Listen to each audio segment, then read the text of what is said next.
এইকেইদিন fast track কোৰ্টক লৈ এটা ৰাজনীতি কৰি আছে। প্ৰথম কথা,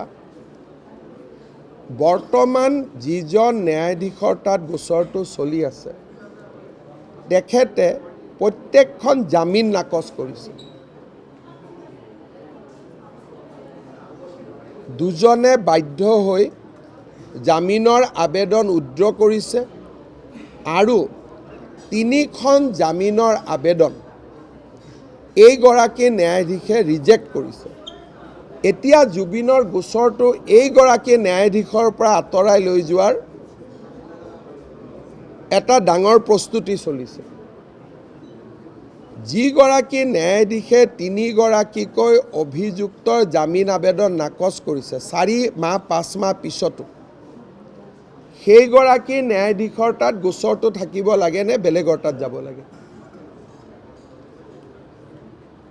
এই দিশটোৰ ক্ষেত্ৰতো আমি 26 তাৰিখে কেবিনেটত সিদ্ধান্ত ল'ম।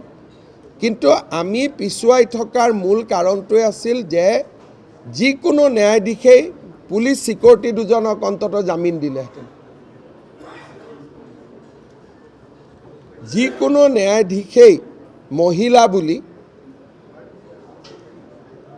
কি নাম আছিল তেখেত, অমৃত প্ৰভাক জামিন দিলেহেঁতেন।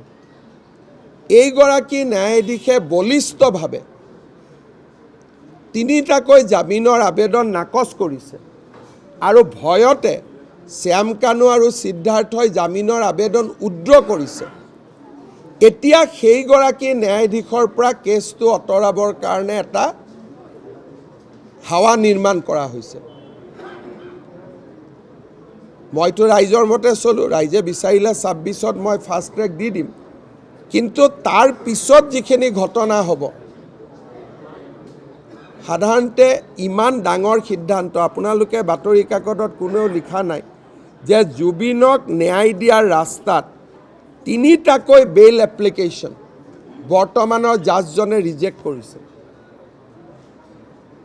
আৰু যিজন জাজে ইমান কঠোৰ স্থিতি লৈছে, সেইজন জাজৰ পৰা এতিয়া গোচৰটো আঁতৰোৱাৰ কাৰণে চব লাগি আছে। আমি কি অনুৰোধ কৰিব লাগে যে এইগৰাকী জাজে ডে টু ডে হিয়াৰিং কৰক। কিন্তু একচাম লাগি গ'ল যে এইগৰাকী জাজৰ পৰা গোচৰটো গুচাই দিব লাগে, যাতে বেলেগ এখন কোৰ্ট হয়। তাৰমানে ইলেকশ্যনৰ আগতে এইগৰাকী জাজেতো জামিন নিদিয়ে, বেলেগ এগৰাকী জাজৰ তাত কেছটো যাওক আৰু জামিন এটা হওক, তেতিয়া মোক যাতে আক্ৰমণ কৰিব পাৰে। এইবিলাক চব ফুল ফ্লেজেড জুবিনৰ নামত ৰাজনীতি।